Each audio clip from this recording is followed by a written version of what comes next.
परिचय। घास के मैदान में एक गिरगिट है। क्या आप देख सकते हैं? हां, यह घास के नीचे है। यह परभक्षियों से बचने के लिए अपने परिवेश के अनुकूल अपना रंग बदल लेता है। इनके अस्तित्व के लिए जरूरी है कि ये अपने को अपने परिवेश के अनुकूल बनाएं। यह अनुकूलन जंतुओं और पौधों को उनके विशिष्ट आवास में जीवित रहने और विकसित होने में सहायक होता है। इस पाठ में हम जानेंगे कि विभिन्न जंतु और पौधे किस प्रकार अपने आवास के अनुसार अनुकूलन करते हैं। उद्देश्य। इस पाठ के अंत में आप निम्न करने में सक्षम हो जाएंगे। अनुकूलन को परिभाषित करने में, आवास के प्रकारों का वर्णन करने में, विभिन्न मरुस्थलीय जंतुओं और पौधों में पाए जाने वाले अनुकूलनों के बारे में बताने में, विभिन्न जलीय जंतुओं और पौधों में पाए जाने वाले अनुकूलनों के बारे में बताने में। आवास क्या है? हम सभी जानते हैं कि प्रत्येक सजीव को ऐसे स्थान की आवश्यकता होती है जहां वो अपनी बुनियादी दैनिक जरूरतों जैसे आहार, जल और आश्रय को पूरा कर सके। वह स्थान जहां पौधे या जंतु निवास और विकास करते हैं उसे उनका आवास कहते हैं। सभी सजीवों को जीवित रहने और विकसित होने के लिए स्वयं को अपने परिवेश के अनुरूप अनुकूलित करना पड़ता है। आवास के प्रकार। आवास दो प्रकार के होते हैं, स्थलीय या स्थल आवास, जलीय या जल आवास। स्थल यानी जमीन पर पाए जाने वाले पौधों और जंतुओं के आवास को स्थलीय आवास कहते हैं। मरुस्थल, पर्वत, वन और घास के मैदान इस श्रेणी के उदाहरण हैं। जल में पाए जाने वाले पौधों और जंतुओं के आवास को जलीय आवास कहते हैं। समुद्र, तालाब, महासागर, झील इस श्रेणी के उदाहरण हैं। अनुकूलन। जंतु जैसे कि साही, याक, सील, ज़ेब्रा की शारीरिक विशेषताएं अपने परिवेश में जीवित रहने के लिए विशिष्ट प्रकार की होती हैं। साही में सुई के आकार के कांटे होते हैं। याक के पास मोटा फर होता है और ज़ेब्रा के शरीर पर सफेद धारियां होती हैं जो आसानी से झाड़ियां होने का भ्रम देती हैं। इन विशिष्ट विशेषताओं को अनुकूलन कहते हैं। किसी पौधे या जंतु के उसके परिवेश में जीवित रहने के लिए उसके शरीर में होने वाले रूपांतरण या परिवर्तन को अनुकूलन कहते हैं। मरुस्थल का अन्वेषण।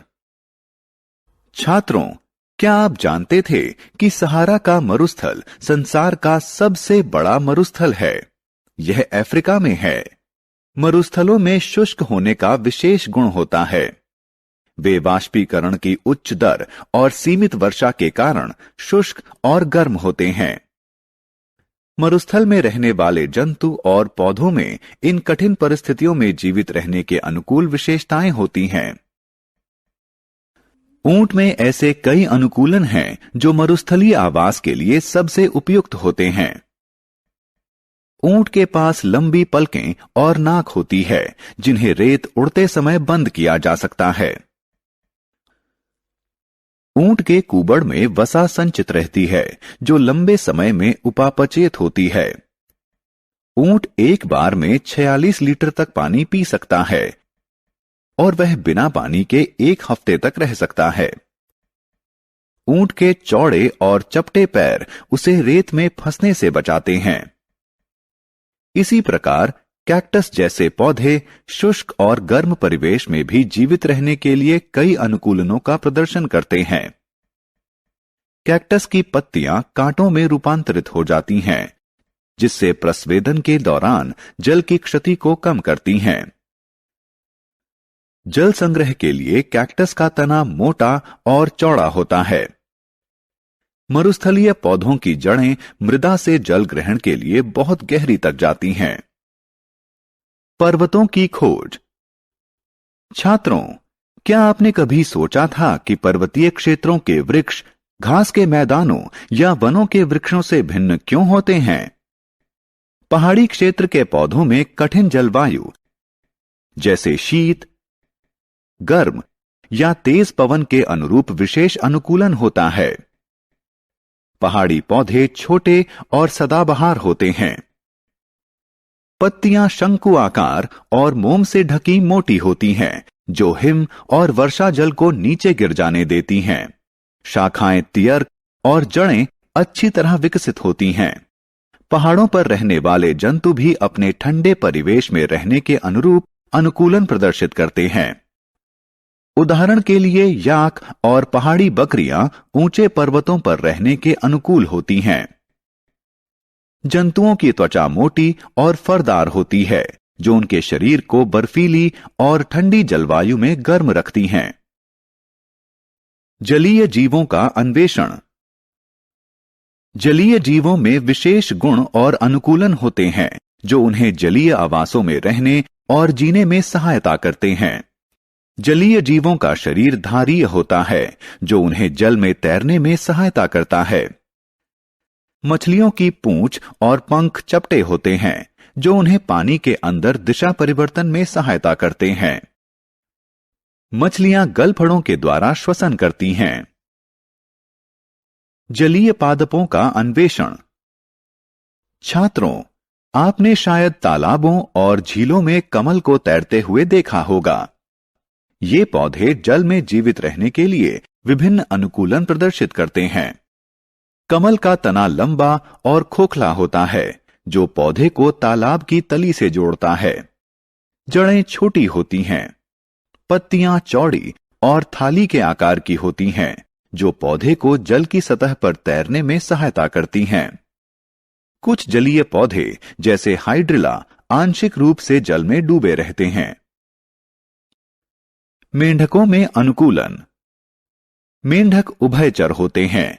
वे जल और स्थल दोनों में रह सकते हैं, इसलिए उनमें जल और स्थल दोनों में रहने के अनुकूल विशेषताएं विकसित हो गई हैं।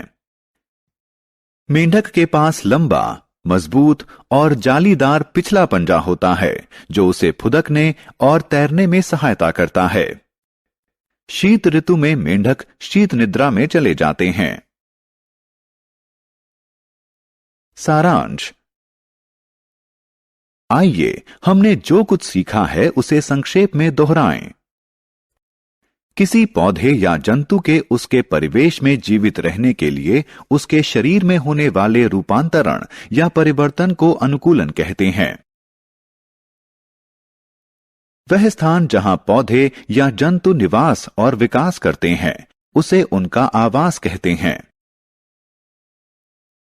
आवास मुख्यतः दो प्रकार के होते हैं, स्थलीय आवास एवं जलीय आवास। ऊंट के पास लंबी पलकें और नाक वसा संचित करने के लिए कुबड़, रेत में चलने के लिए चौड़े और चपटे पैर होते हैं।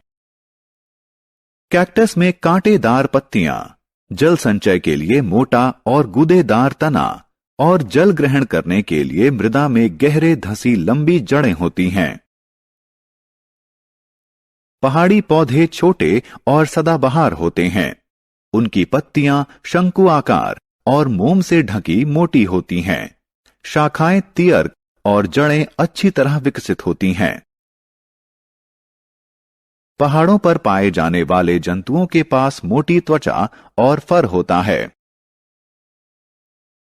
जलीय जंतुओं में धारीय शरीर, चपटी पूंछ और पंख एवं श्वसन के लिए गलफड़े होते हैं।